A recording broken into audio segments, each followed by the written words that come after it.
دینے والا اپنی حیثیت سے تحفہ دیتا ہے، لینے والے کو دیکھ کے تحفہ دیتا۔ کائنات کی سب سے بڑی ہستی رب العالمین کی ہے، وہ کسی کو بلا رہا، اور کائنات کی سب سے افضل مخلوق حبیب خدا رسول خدا وہ جا رہے ہیں آسمان پر، بہترین شخص، سب سے افضل، سب سے بڑی ہستی ہے اور سب سے افضل مخلوق جا رہی ہے۔ اب اللہ اس موقع پہ کیا تحفہ دے گا؟ اپنی حیثیت کو دیکھ کے دے گا، آنے والے کی حیثیت کو دیکھ کے دے گا۔ تو رسول کو کیا تحفہ دیا؟ جیسے ہی رسول وہاں پہنچے کہا تحفہ معراج تمہیں یہ ملتا ہے کہ انا اعطینا کل کوثر، ہم تمہیں فاطمہ کی شکل میں ایسی بیٹی دے رہے ہیں۔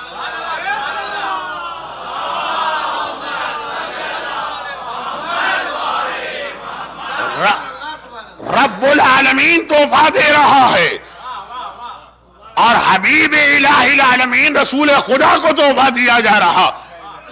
نہ اس سے بڑی کوئی ہستی اس کائنات میں ہے، اور نہ اس سے بڑی کوئی مخلوق پروردگار نے پیدا کی ہے۔ اب جو تحفہ ملے گا وہ کائنات کا بہترین تحفہ ہوگا، اور اسے فاطمہ کہا گیا۔ اور جو 2 دن پہلے کا جملہ تھا اسی کو ریپیٹ کر کے مجلس کے موضوع کو آگے بڑھاؤ۔ وہ جملہ کیا تھا؟ وہ جملہ یہ تھا کہ رسول خدا اور علی ساری کائنات کے مشکل کشا ہیں، فاطمہ ان کی بھی مشکل کشا ہیں۔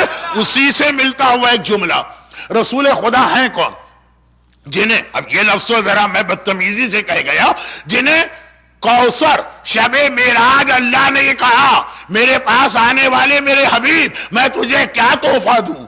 اس جملے کو اگر آپ اس جملے سے ملائیے جو آپ فضائل میں شب ہجرت کے حوالے سے سنا کرتے ہیں، اور ساری زندگی آپ سنتے ہیں، اس لیے میں اس کی تفصیل میں نہیں جا رہا، ورنہ 5 منٹ میں اس کو بھی بڑے اچھے طریقے سے بیان کیا جا سکتا ہے، لیکن بڑے بڑے علماء سے سنا کہ جب علی بستر رسول پہ سوئے، پروردگار نے کہا علی کو کیا دیا جائے؟ وہ دیا جائے جو علی کی شخصیت کی مناسبت سے ہو، جنت کی تو کوئی حیثیت ہی نہیں ہے۔ کہا ایک ہی ایسا تحفہ ہے جو علی کو مل سکتا ہے، اور وہ ہے میری رضا۔ آج سے میری رضا کا مالک علی ہوگا۔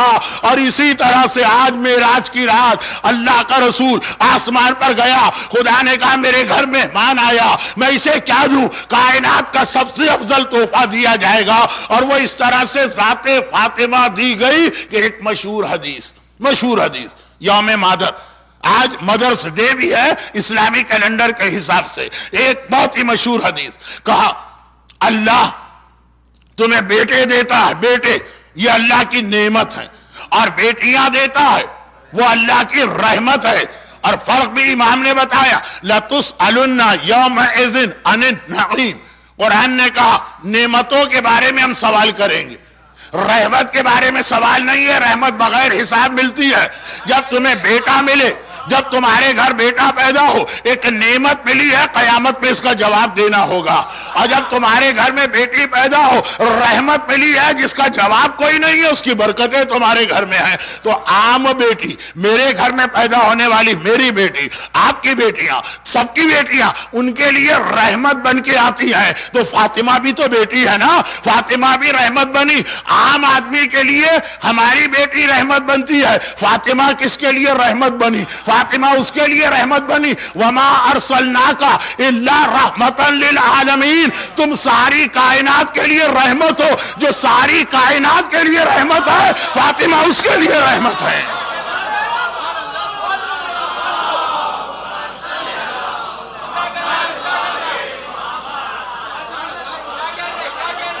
اندازہ کریں، جو ساری کائنات کا مشکل کشا علی ہے، فاطمہ اس کی مشکل کشا ہے، اور جو ساری کائنات کے لیے رحمت رسول ہے، اس رحمت للعالمین کے لیے زہرا رحمت بن کے آ رہی ہے، فاطمہ رحمت بن کے آ رہی ہے، کوثر بن کے اور رحمت بن کے آ رہی ہے۔